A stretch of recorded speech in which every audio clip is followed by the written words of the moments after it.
Hi, I'm Lisa and welcome to my channel, One Lisa Show. Today I wanted to share with you a couple of makes I made in December and welcome you to the new year and talk about my plans for January, especially with this channel and crafting. Stay tuned.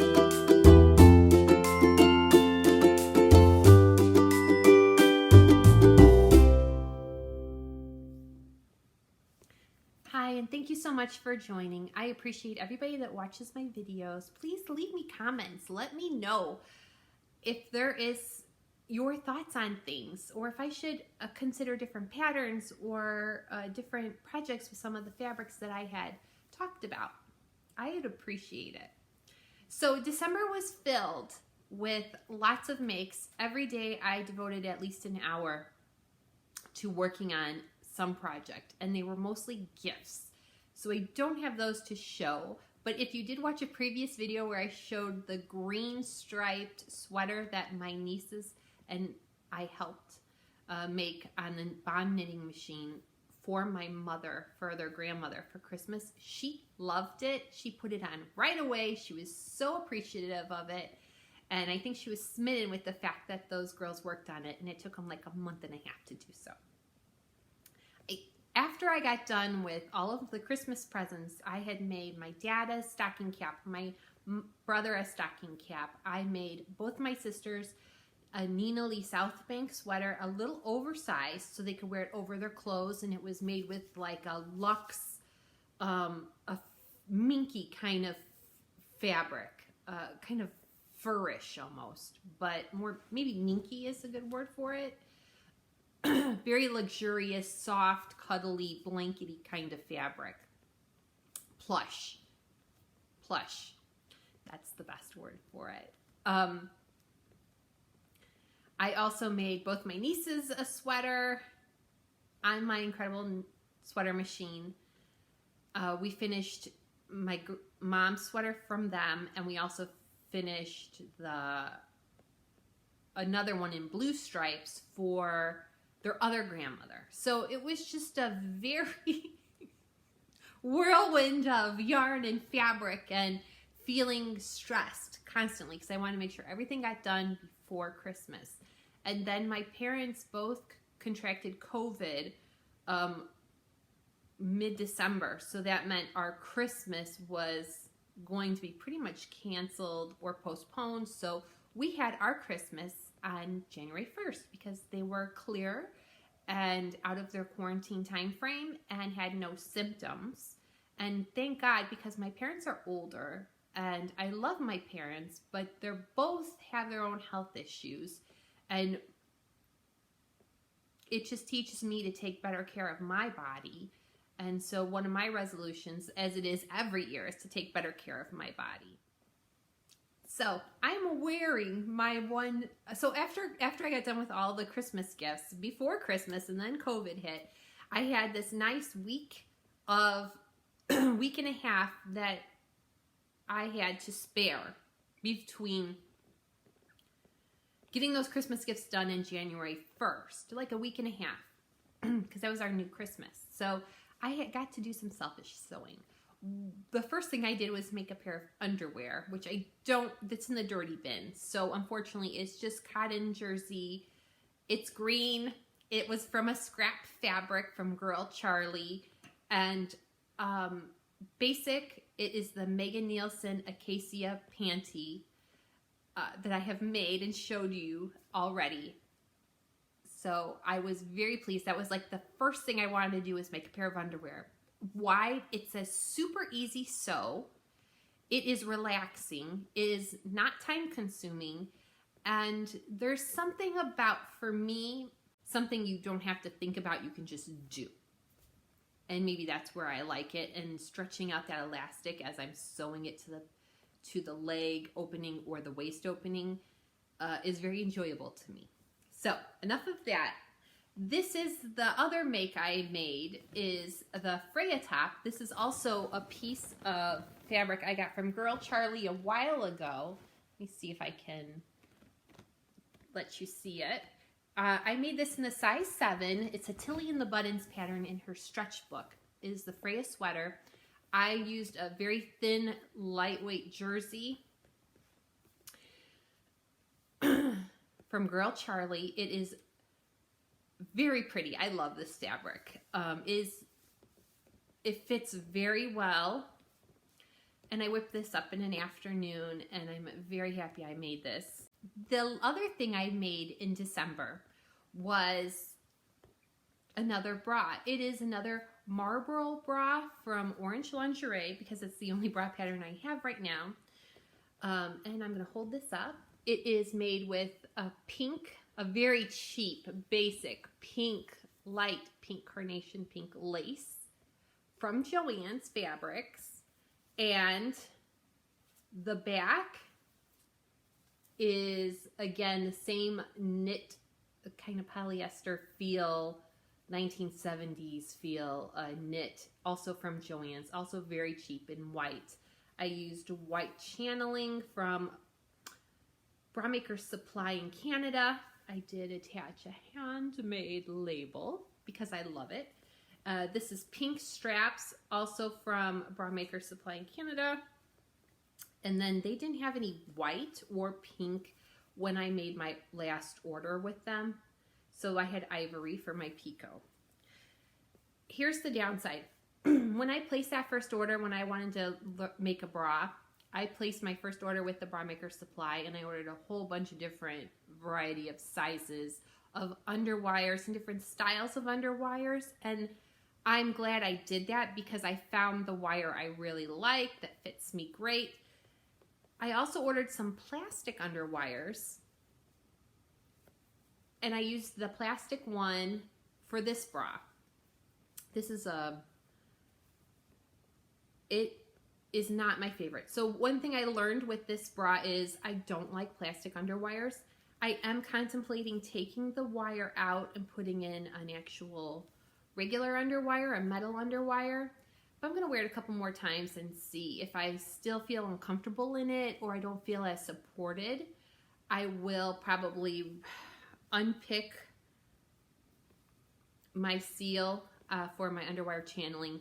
It was very hard to get that plastic underwire in, and I think because it is thicker than a traditional metal underwire. So I will not be buying the plastic underwires again. I have a couple more of them in the same size.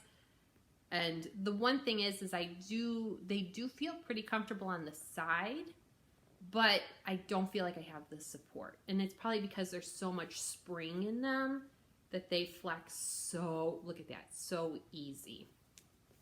But I love this bra. I'm very happy with it.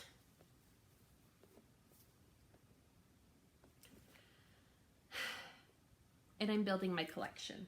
And then the last make I wanted to show you is not 100% done, but I figured I will show it to you now because I'm so proud of it and I just finished it last night. When I say it's not 100% done, it is because it needs buttons, which I had made my very first order on Boxing Day with Minerva. And I ordered a whole slew of enough buttons for a couple of projects. So I'm trying not to go to Joann's to buy buttons just because I know I have white ones. I ordered them in Minerva, and this is some delightful, let's see if I can hold this up for you.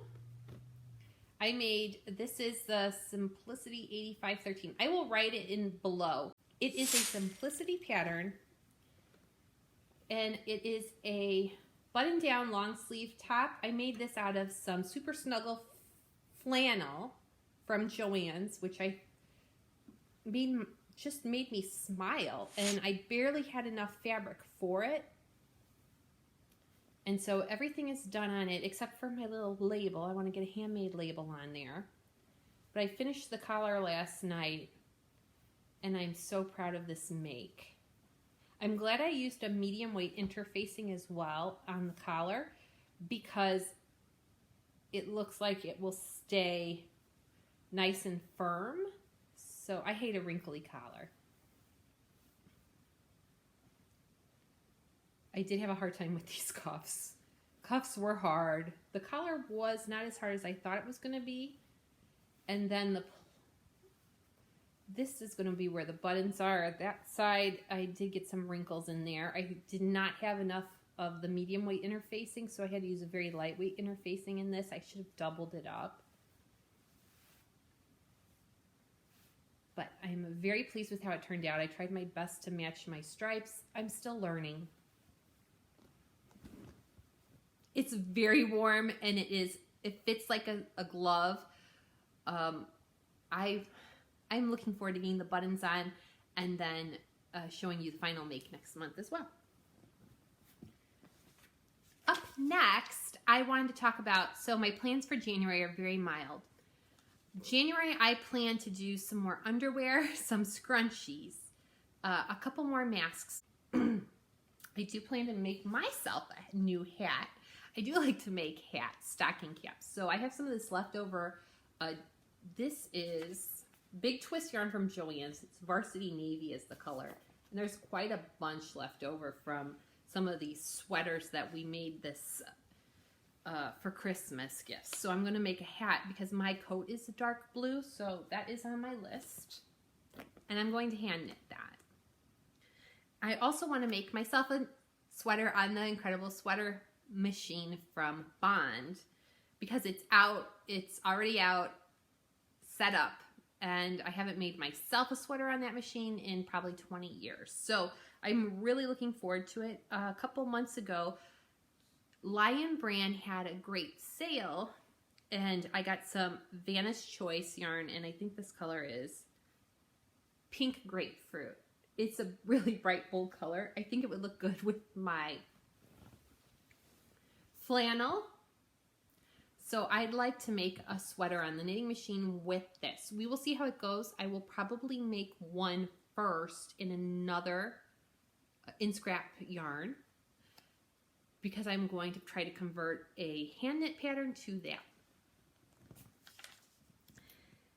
I also want to make another bra this in January, but I want to try the Bolliston bra by Orange Lingerie. So I'm going to try a new bra. And I'm actually planning to do that out of a woven cotton fabric with tricot lining. Excuse me, I do not have the fabric. I have fabric for that in mind. I don't have it to show you. I have two different fabrics in mind for that. Both of them are quilting cottons. We'll see what happens. I have to get the pattern and see if I have enough because I'm using scrap fabrics. And then the last thing is we have a blanket that has holes in it and wear, and it's a king size blanket. It is a woven blanket, and it's usually traditionally like the summer blanket I put on the bed in the summer because it is very thin for a blanket. However, it has seen its day. It now has like a rip in it, and it has a worn hole in it. So what I'm going to do is cut it, trim it, and figure out a way to finish those edges properly and turn it into a queen size blanket, and it'll go on our guest bed as like an under blanket underneath the comforter. Those are my plans. I really thought long and hard about what I want my channel to be like this year. My channel is very new, so I appreciate if you like, you subscribe, you comment below. Let me know what kind of videos you want. But me as a person, Lisa, is someone that's known for baking and cooking and making things from scratch. And this journey this past year of making masks and then making myself a skirt and fixing my boyfriend's jeans and then making myself a shirt and then thinking, oh, I want to try making a bra. And the look on my boyfriend's face when he was like, why do you want to make a bra? If you need money, I'll just give you money. You can go buy a bra. And it wasn't nothing to do about the money. It is about creating on my own. So I'm kind of known not as a DIYer by any means, but I am known for I don't even want to say like the Merry Homemaker because that's not the case either. I'm known for maybe more things that making things from scratch. I'm known as a scratch maker. I guess that's the best way to put it. I think making bread from scratch is something that generations before, that was their everyday thing. That was something they did. And I think, especially this time of year when people reflect back, I want to be more healthy. I want to get in shape, which I want to as well, for multiple reasons. I think that there's something, even, it doesn't matter if you're a guy or a girl, creating something that you've done. Number one, there's this amazing satisfaction when you finish. Number two, you're challenging yourself and your brain loves that.